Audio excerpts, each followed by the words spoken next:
I feel like in the fall, probably more than any other season, there is a tendency to get into this mode of looking and feeling a little bit frumpy. It's called the fall frump, if you will. In this video, I want to give you some ideas of how to update your style this fall. I have a few really good ideas. The last one is the best. I'm saving the last one for the best. Wait, I'm saving the best one for last. By the way, I had a totally different shirt on. I'll show you a picture of it. It's super cute. I had this whole like black and ivory idea for this video, and I looked down and I had a huge makeup mark on my shirt. I guess I got it when I was putting it on or something. And then I went to change it and it had lipstick smeared across my face. So anyway, I have triple checked. I don't have anything hanging on my nose, although I'm sure y'all tell me later that like something was horribly awry in my person, but I mean, I think I look okay. Hopefully I do, but anyway, let's get started. One item, and we're just gonna start here, that I think can definitely contribute to the fall frump is the cardigan. And there's nothing wrong with a good old cardigan, okay? Especially because there's a time and a place for a cardigan. For me, I have a cardigan for when I go to the movie theater and it's freezing cold in there. And I do understand too, you go to like your office and it might be cold, and so you have a cardigan there that you wear sometimes when it gets chilly. But as like a look, like if you're putting on a cardigan to be your outer layer for like a look that you're trying to create, I do think that can contribute to looking a little bit frumpy. It just doesn't really elevate your whole outfit. Like here's me in a cardigan with a basic pair of jeans and a basic top, and I just look like a normal person walking around in a cardigan, and it's fine. But there's just a lot more options for outerwear that look so much better and so much more elevated and updated and don't even look frumpy at all, actually. All these outerwear pieces are from Urban Revivo, and they are sponsoring this video. I do have a lot of clothes in here from Urban Revivo, which I will talk about more in a minute. Now, I wouldn't go and say like the regular traditional cardigan is out of style. I think it is kind of just a normal, classic, everyday piece, but it doesn't give a very sophisticated look. It doesn't give a very elevated look. And again, if you're wearing it around your house or something, not a big deal. But if you're going out and you want to have a certain look and you want to feel like put together and sophisticated and all the things, I just wouldn't pick the cardigan. But I will say the waterfall cardigan that was really big several years ago, that does look pretty dated. It is a style that just looks a little out of style. It looks dated. So if you are going to go the cardigan route at all, I would probably move on from the waterfall cardigan, stick to the traditional cardigan. Even better if you have one of the longer duster length cardigans. I actually think those can look really cute and like a style, and generally just look a little more stylish than your traditional everyday cardigan that kind of hits around your butt. Now in the cardigan world, what is more in style and like on trend and all that kind of stuff are the more fitted cardigans. So the ones that button down the front and are basically kind of like a shirt. And there's so many of them. There's like, I have this black one on that's just a very simple, chic, easy black cardigan. I look at tucked in the best. And then there's also these really elevated Chanel inspired cardigans. Urban Revivo does a really great job at these cardigans, and most of them are under $100, and they're just really cute and easy and comfortable. I kind of like them tucked into my high-waisted jeans. I don't know why I'm kind of feeling that lately, but you could also wear them untucked, maybe with a long silk maxi, something like that. So I feel like the last few years, we've really talked about monochrome dressing. And I think it was last spring or maybe last winter, there was the ice cream. It was like vanilla ice cream core or something. And so basically you dressed like a vanilla ice cream. And of course, gray monochrome and brown monochrome, that's been a very big trend the last few years. So let's say you've been doing that and you're like, okay, I've been doing that. And you're kind of like, I've been doing it for a while, and you're just kind of over it. If you've never done it before, you should definitely try it. It's a great look, looks very sophisticated and elegant. But if you have done that and you want something else to try, I suggest trying the 3-color rule. I don't know why it's called a rule, because there's also the 2-color rule. There's also the sandwich rule. Rule is the wrong word, but the 3-color method, how about that? I like that a lot better. So anyway, what you do is you put 3 colors within your outfit. And I don't mean like lime green, hot pink, and blue or something, but more so you get 3 neutral colors or colors that are cousins to neutrals, like olive, navy, burgundy, those kinds of colors, which all go really well with neutrals. Put 3 of them together and it can create a different outfit and usually give you more ideas with your clothes. So instead of doing just black and white, try black, white, and burgundy. Burgundy is a huge color this year.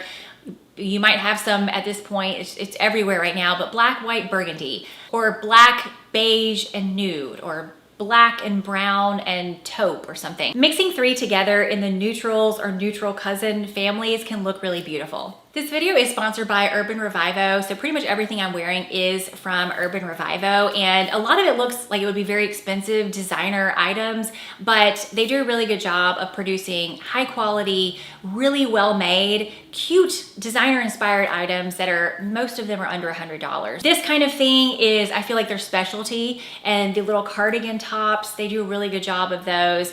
This trench coat, this olive trench coat that I have, I am in love with.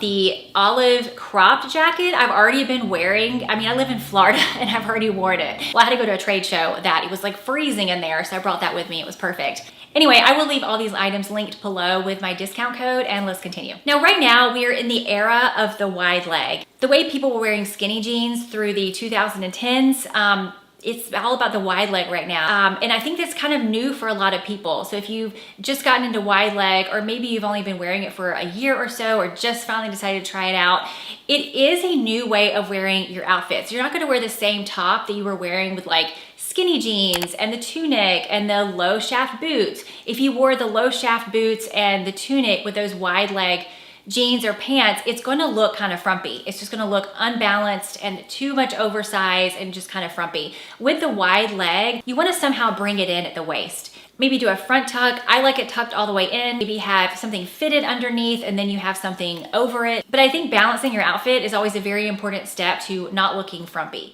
One thing you could do to elevate your look, and I really love how in the fall, you know, we can do layers, or you guys can probably do a lot more than I can. I can do this layer. This is about the only layer that I can really do, and that's all I need because I live in Florida.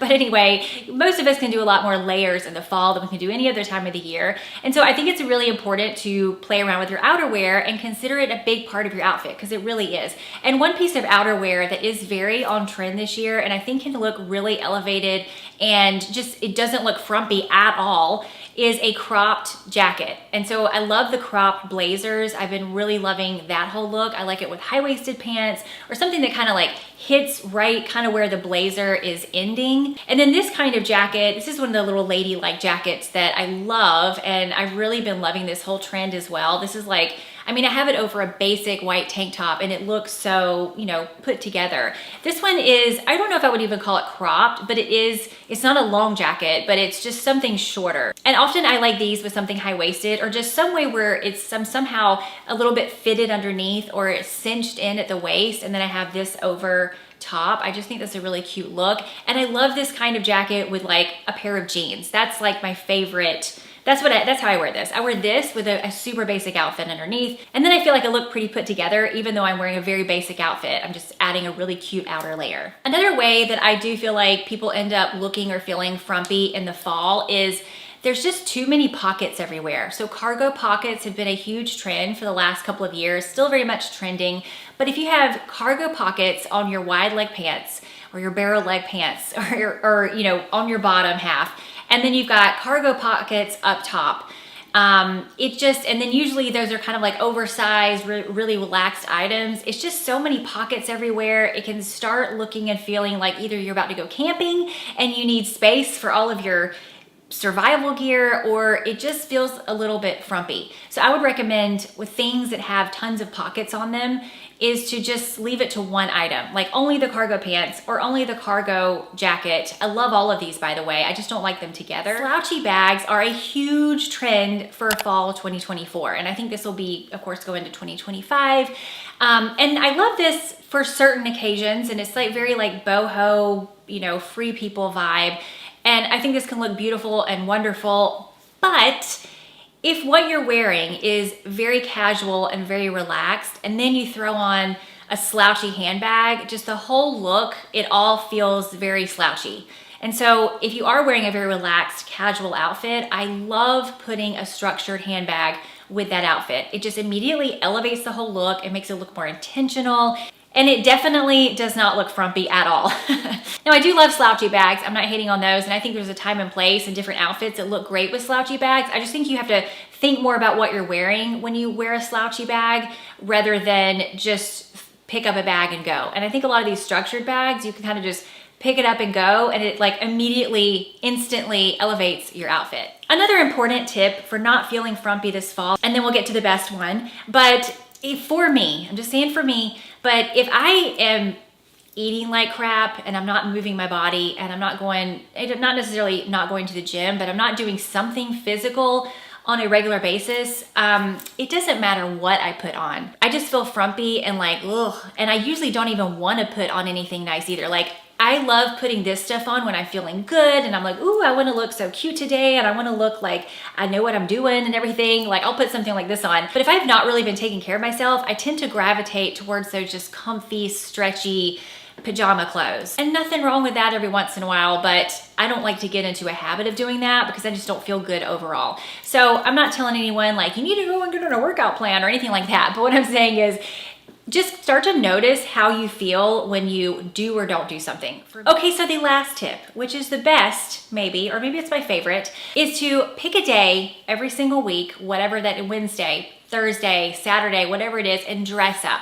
And now let me tell you a little story. I was not planning on telling this story, but I think I'm gonna tell you, and I'm gonna link it below. But I watched a TED Talk, I don't know, I think it was a few months ago. So hopefully I can still find it and link it below. But this woman was talking about how in 2019, I don't remember why she did this, but she made a commitment to herself that every Tuesday for 1 year, she was gonna dress up like a 1950s woman. So 1950s outfit, and she was gonna go about town. I can't remember why she picked 1950s. There was a reason, it was a long time ago. I will link it below so you can watch the whole thing. Anyway, it just transformed her life. And then what happened after 2019? We got into 2020. And what happened in 2020? We were in lockdown. And so she had already committed to doing this every Tuesday, dressing up like a 1950s woman. And so she kept doing it through this crazy period in her life. And as we have discovered, you know, after that whole period, is that we as a human race need interaction with humans. We need interaction with people, even if it's just going to the grocery store and talking to the sales clerk. Having this human interaction is very necessary for our health, for our well-being. And with this commitment that she made for dressing up every Tuesday, it changed her perspective, changed her life, showed her what it was like as a person who dressed up versus, you know, wearing normal, frumpy, kind of don't look at, please nobody look at me kind of clothes. And I'm just gonna leave it at that. I'm gonna find it. I'm gonna find that TED Talk. I'm gonna link it below. It was really fun. But it reminded me how important it is to dress up. Maybe not every day, but like she did every Tuesday, committing to at least once a week dressing up. And it could just be just putting on something like this and like going about your day, or it could be getting fully dressed up in a beautiful outfit that maybe you only wear to like cocktail parties or something. I don't know, whatever makes you feel beautiful, and it will change your life. I did this, maybe it was a year ago or a year and a half ago. I committed, I think it was like 21 days. I got dressed and put on an outfit every single day, no matter what I was doing. And I hate that I stopped that. It is kind of hard to keep up with, especially when you work from home, because you're like, I'm not seeing anybody today. Why am I dressing up? But it really is important, and it will really definitely get you out of the frump. Get yourself dressed up every day, or at least one day a week, and I promise you, come back to me later and leave a comment on how that went. And I have no doubt that you will say, this really changed my life in these 3 ways. Anyway, but that is my favorite one. I think there's so much power in dressing in a way that makes you feel good about yourself. So I hope this video was helpful to get you started with thinking about fall fashion and what you need to update or not update. And let me know what you think in the comments. And I always love hearing from you, or any experience you've had with the fall frump. I will link everything that I'm wearing and my sizes in the description box below, and I will see you next time.